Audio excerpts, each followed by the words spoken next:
Selamat malam Bang Fulhan, nama saya Keseragan dan M11S23031 dari Prodi S1 Informatika angkatan 2023, di mana pada kesempatan kali ini saya akan menjelaskan dari proyek saya, di mana di sini saya akan langsung menjelaskan ke front end saya karena back end saya sudah saya deploy.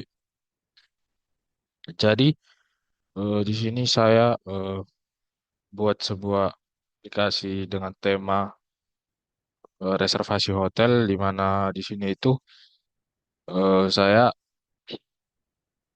akan menjelaskan langsung ke bagian intinya, di mana di sini pertama saya jelaskan dulu, dimulai dari eh, APP-nya ini, di mana ini adalah APPKT, di mana ini berfungsi eh, untuk sebagai tempat eh, satu variabel container, satu override fungsi eh, on create di mana variabel kontainernya itu menyimpan todo app container, eh, di mana dalam kontainer ini di dalamnya ada pembuatan retrofit, membuat API service, dan membuat repository. Ketika onCreate app-nya ini dipanggil, maka Android membuat objek app container yang diinisialisasi. Seluruh dependensinya siap digunakan oleh vModel. Eh, jadi intinya ini adalah implementasi dependensi injection manual untuk aplikasinya. Selanjutnya, di sini saya akan menjelaskan main activity, di mana eh, main activity ini berisi life cycle on crate, pemanggilan set content, dan eh, pemanggilan UI app, di mana alurnya itu Android memanggil on create, lalu set content membuka compose runtime-nya, dan UI app dijadikan root composable-nya.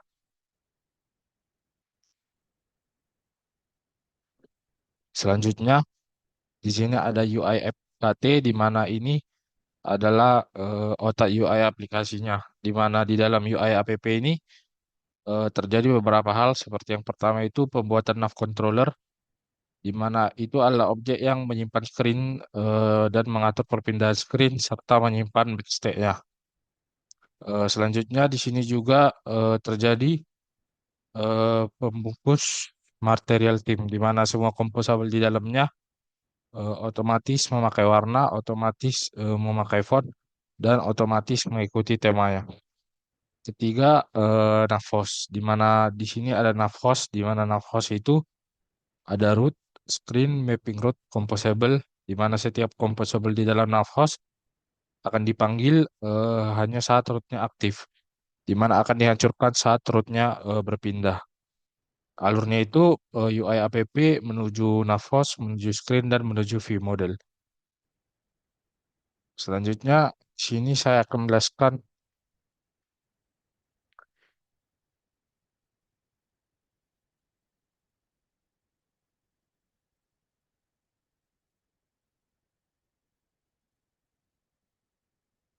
root helper, di mana root helper ini eh, berisi data, di mana semua navigasi mengacu ke satu sumber, di mana tidak ada string literal berserakan yang mudah direfaktor, di mana saat UI berpindah screen, contohnya nav controller navigate root helper, di mana bukan navigate-nya, eh, berarti ini adalah penerapan prinsip centralized configuration.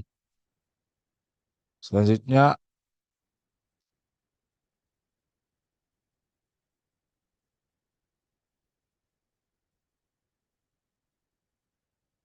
saya akan menjelaskan out view model, di mana di sini eh,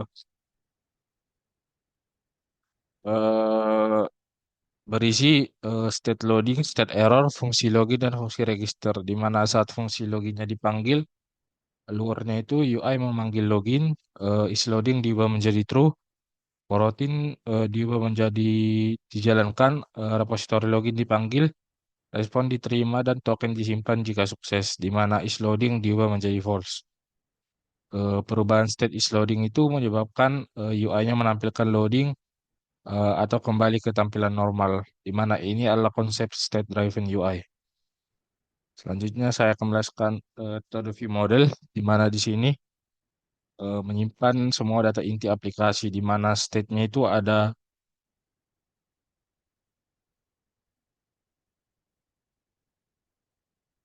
di sini saya ganti namanya menjadi hotel view model, di mana ini adalah dasar CRUD-nya, di mana hotel view model ini menyimpan semua data inti aplikasinya.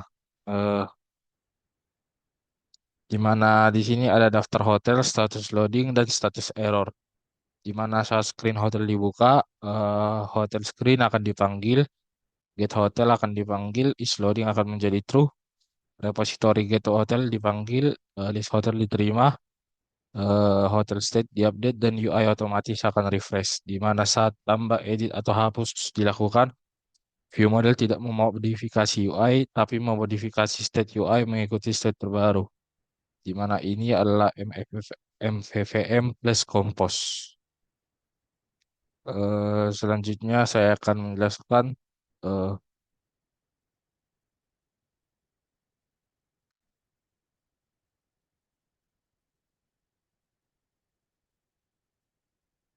selanjutnya saya akan menjelaskan repository, eh, di mana di sini repository itu adalah perantara, di mana dalam repository itu tidak ada UI, tidak ada compose, dan tidak tahu screen, di mana isinya itu memanggil API service, memproses respon, dan mengembalikan data, di mana repository ini bertugas untuk menyembunyikan detail jaringan dan menjaga view model tetap bersih.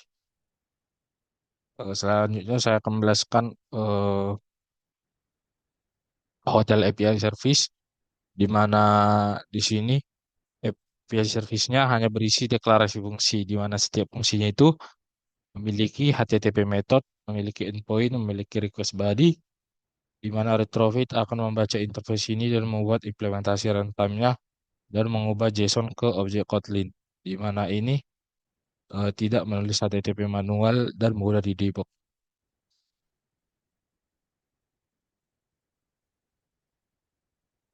Selanjutnya, saya akan menjelaskan data model, di mana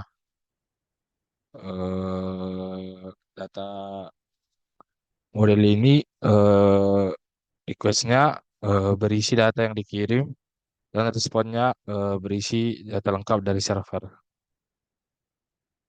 Selanjutnya,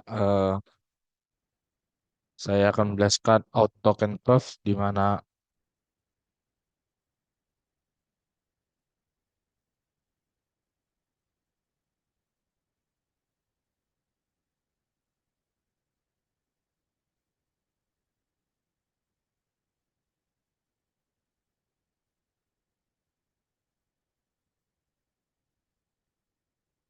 ini adalah out token proof, di mana ini menyimpan token login, di mana saat login sukses, tokennya akan disimpan ke serve reference.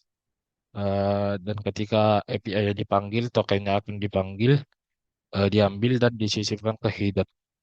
Di mana saat logout, tokennya akan dihapus, sehingga loginnya persis dan usernya tidak perlu login ulang. Selanjutnya, selanjutnya saya akan menjelaskan screen compose.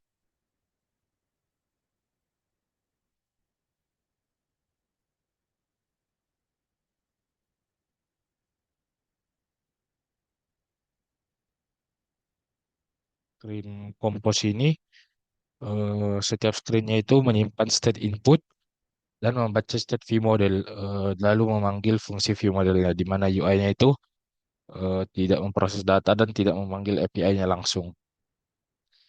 Di mana ini adalah penerapan contoh UI menuju view model, menuju data, menuju date, dan menuju UI.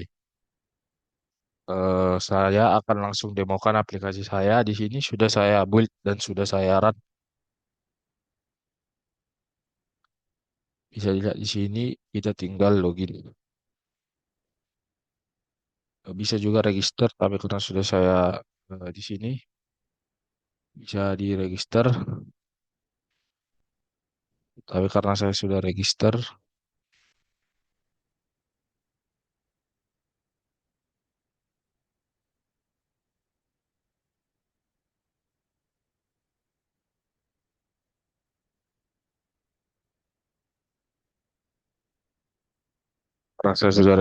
kita langsung saya di sini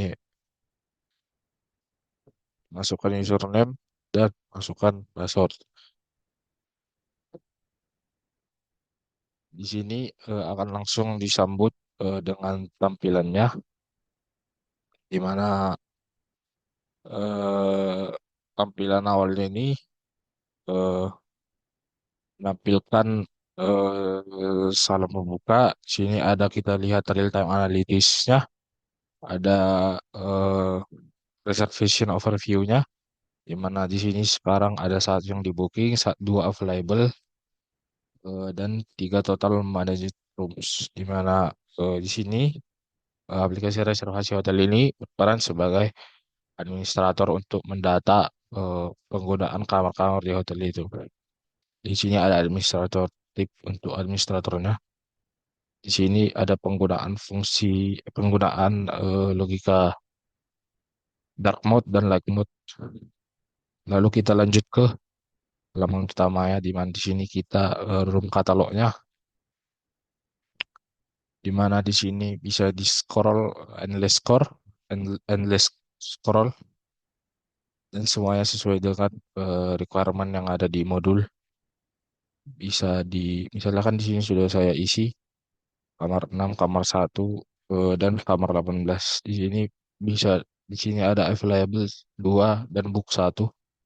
Kita lihat yang available ada 2 dan yang book ada 1. Seperti di sini ada deluxe, deluxe standar. Kita pilih deluxe, kita pilih standar. Kita balikkan ke all cost lagi. Di sini kita demokan saat ingin menambahkan hotelnya. Nah, kita menambahkan dulu foto ruangannya. Lalu kita masukkan nomor kamarnya. Misalnya di sini saya masukkan kamar 5, kamar 5. Lalu saya masukkan deskripsi ruangannya. Di sini saya masukkan. Di sini juga bisa diedit ya fotonya. Saya masukkan contohnya.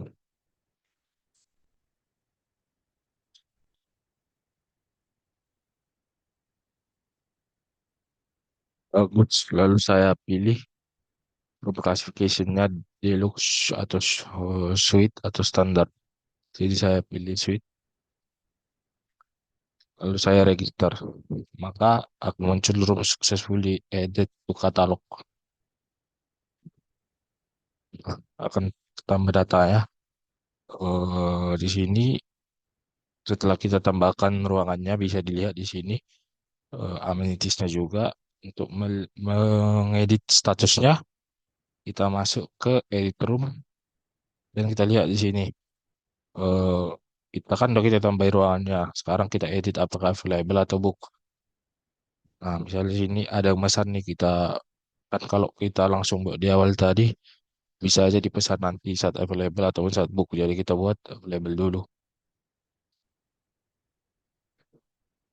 Baru data update successfully. Jika ada yang eh, mau pesan, tinggal kita edit ke book. Jadi ini membantu pendataan kamar-kamarnya bagi administrator hotel. Ini bisa dilihat dari 4 halaman. Di sini ada halaman utama, halaman datanya bisa kita masuk ke halaman baru. Lalu Di sini kita masuk ke profil, di mana di sini bisa menambahkan foto, bisa membuat informasi, misalnya kita lihat informasinya, eh, ah, kita simpan, maka akan terupdate. Di sini juga bisa mengganti password. Di sini bisa masuk ke profil ataupun logout. Dan di sini tema darknya juga integrasi di semua halaman.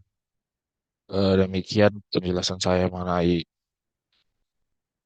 proyek PAM saya ini. Terima kasih.